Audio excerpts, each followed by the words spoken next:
20 years ago, the United States was the first country to politically recognize independent Kazakhstan and to provide a shoulder for our development. And I was the witness of this development, this relationship, and I can tell that the US has provided a very strong, reliable shoulder for all avenues of our growth. We can be very proud and happy to see the blossoming of relationship in many areas, starting from global and regional security, political cooperation, economic and trade relations, cultural, human people-to-people contacts, public diplomacy. On all avenues, US and Kazakhstan has become a very a strong partnership, and the future only tells that this partnership is destined to grow and become stronger and stronger.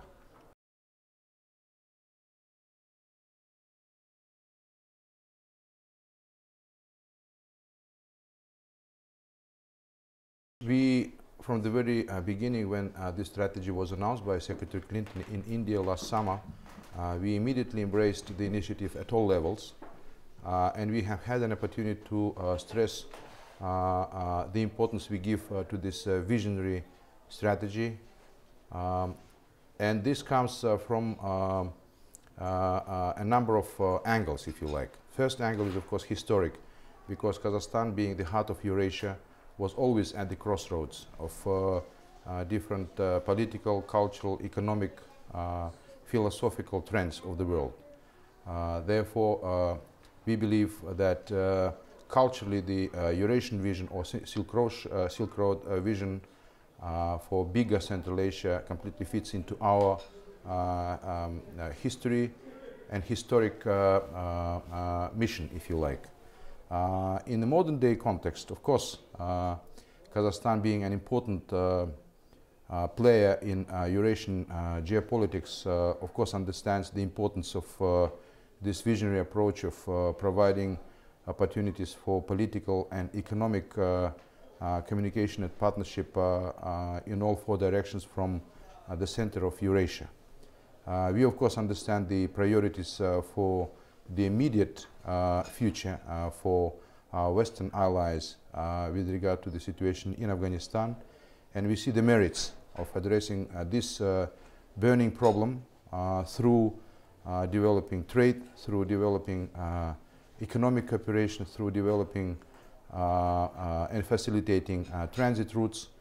This is a very visionary and very promising strategy. Therefore, Kazakhstan, from a historic point of view and from a futuristic point of view, wholly supports the Silk Road vision.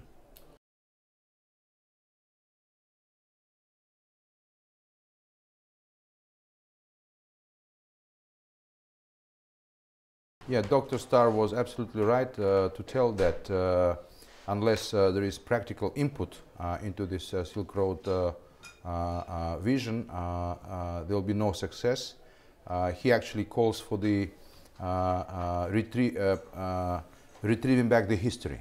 We wholly support this vision, and we believe that if every participant in the neighborhood will do something practically, then the Silk Road vision will start to be the Silk Road reality. For our part, we understand the important potential of Kazakhstan in terms of transit space. And we do a lot of transit transcontinental projects. In earlier years, we linked up China through Kazakhstan with Europe by a railroad link, which has become successful and which has brought Europe much closer to Asia as compared to sea routes. We are developing, with the support of the World Bank, Asian Development Bank, and other partners, a major multimodal transcommunicational transit route, which is called Western China, Western Europe. It will start from the western port of China called Lianyungan and will go all the way through China. It will enter Kazakhstan in the eastern part of the country, eastern southern part of the country, will go all the way through Kazakhstan, through important economic areas of Kazakhstan, close to the south. and will go exiting towards Russia and then to Europe. So we are putting this together in already 2013 and 14. We are putting a railroad link from our Caspian region to the south to the Turkmen border, and there is an infrastructure within Turkmenistan, and we will be absolutely happy to consider jointly developing networks in Afghanistan. So we see the benefit of linking up all these networks together so that they will provide many more opportunities for trade and economic cooperation and investments into the region. Important aspect of this is facilitating the crossing of borders. Every country has customs, every country has different border procedures. So we understand the importance of supporting the development of the physical infrastructure with the development of practical things on the ground which facilitate the crossing of the borders so that goods, people, services travel without major hindrances. This is a combination of hard and soft approach to Silk Road vision, is something which Kazakhstan strongly supports.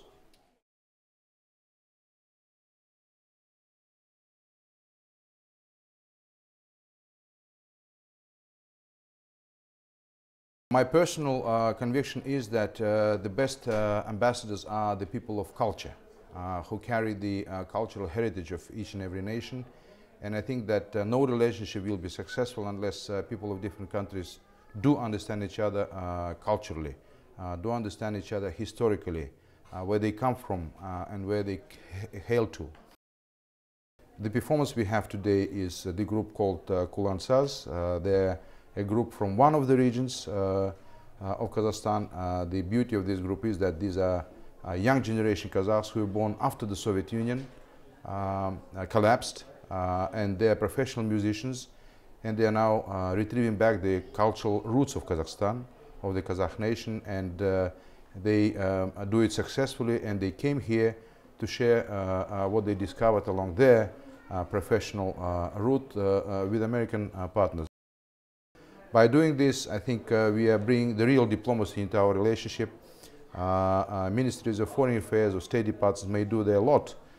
This is, of course, an important job, but unless we have proper and deep people-to-people relationships, I don't think that our relationship will be full and robust.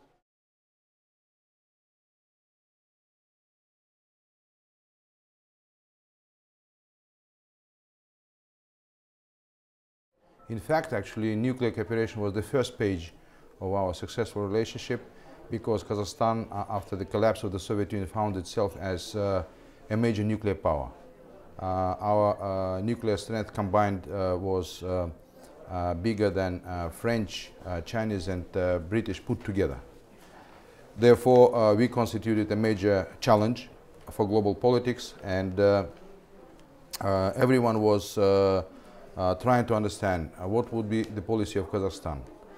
Because, of course, there were many so-called enticements to keep the nuclear weapons in Kazakhstan, to rattle the weapons, you know, and to get so-called perceived strength. But the leadership of Kazakhstan and the wisdom, recognized wisdom of the leader of Kazakhstan, President Nazarbayev, was in denouncing the nuclear heritage of the Soviet Union. And there were many reasons for that, one being a very important moral reason, because Kazakhstan and Kazakh population suffered a lot from nuclear testing, which was carried out in Soviet days in Kazakhstan. And the second reason was that we wanted to ensure real security for ourselves and real growth for ourselves. By denouncing the nuclear heritage and by taking the non-nuclear, very articulate non-nuclear path, we have opened the way for bringing lots of economic cooperation into Kazakhstan. And today we can say that in 20 years, because of this policy of openness and non-nuclear security and non-proliferation, we have ensured that more than $150 billion of direct investments flowed into Kazakhstan. This relationship between Kazakhstan and the United States in nuclear sphere continues to develop, and it has many avenues. It has turned into an area of biological weapons, chemical weapons. Therefore, This is being widely recognized that Kazakhstan is a leader in nuclear disarmament, nuclear non-proliferation. President Obama highlighted the presence of President Nazarbayev at the first nuclear summit here in Washington, D.C. 2 years ago. And of course, we look forward to a meeting and successful summit in Seoul, second nuclear summit in Seoul. We're looking forward to our meeting with President Obama. And I'm hopeful that both presidents will have very nice stories to tell to the participants of the nuclear summit, which will make our world a much safer place to live.